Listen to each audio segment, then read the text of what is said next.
Hey guys, Joseph here. Got quite the treat for you. I actually almost let this one slip through. I had this little guy in my safe for almost a year and a half, and I finally decided it was time to get it knocked out and get it sold. Gentleman ended up acquiring this from me online for his wife. If no one has ever seen one of these, this is a Beretta 950BS in 25 caliber. I believe they also made these in 22 short, if I remember correctly. Let's go ahead and make sure it's clear. Obviously, everything's two-tone. Yes, it has already been cleared, but just to prove it, there you go. Two-tone mag, nothing in it.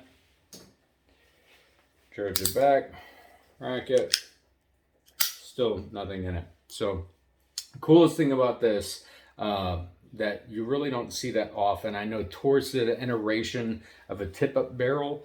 However, is this not cool? Check this out. See this little lever right here? Go ahead and hit it. Bam. Ah, there we go. Tip up barrel. You could actually look right down the breech in the barrel without even racking back the slide. I believe the reason why they did this is to really get away from muscle dexterity issues, whether or not you're an elderly person or maybe a woman or even a man that has problems being able to have a firm grip. It allows you, if you can't physically rack back the slide, which on this, it's a joke. I mean, it's pretty easy to rack it back already, but it allows you to, that simple, bam, drop a round in there, you put in a loaded mag. Now you have a full mag and one in the chamber without having to rack back anything. What I like this is about a possible carry option with the right type of ammunition, whether or not you're wearing a belly band or you pocket carry this. I mean, how can I do this? Comparing it to the size of my palm, it is small, guys. So you could pocket carry, you could wear a belly band or a belly holster, whatever you call little wraps, or even an ankle holster. And it's so light, it's so compact, you can't even tell it's there.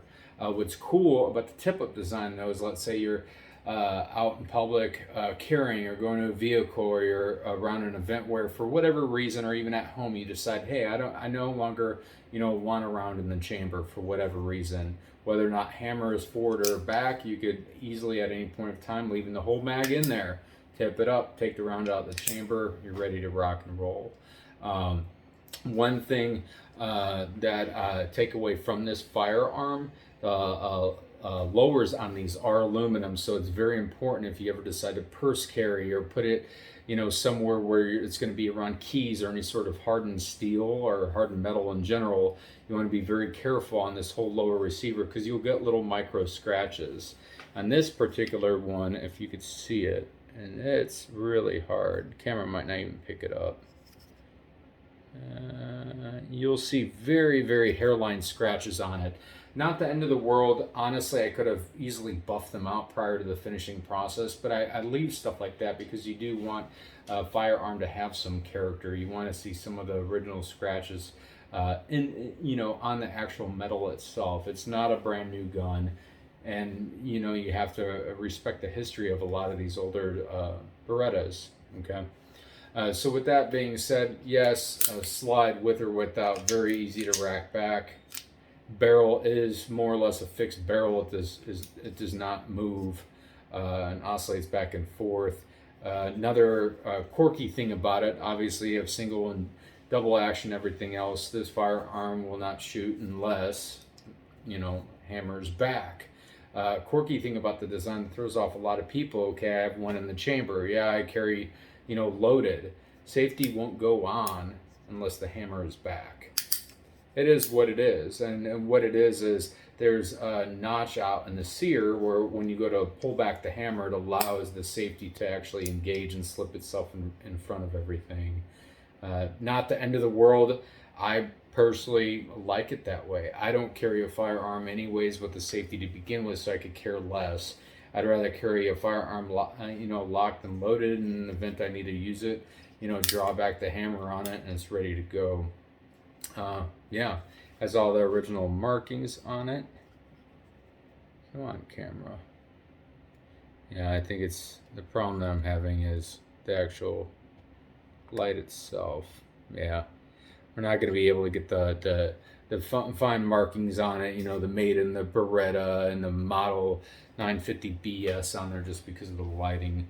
But yeah, overall, Really, really love the outcome. I'll do a slow pan right now just so you guys can see everything.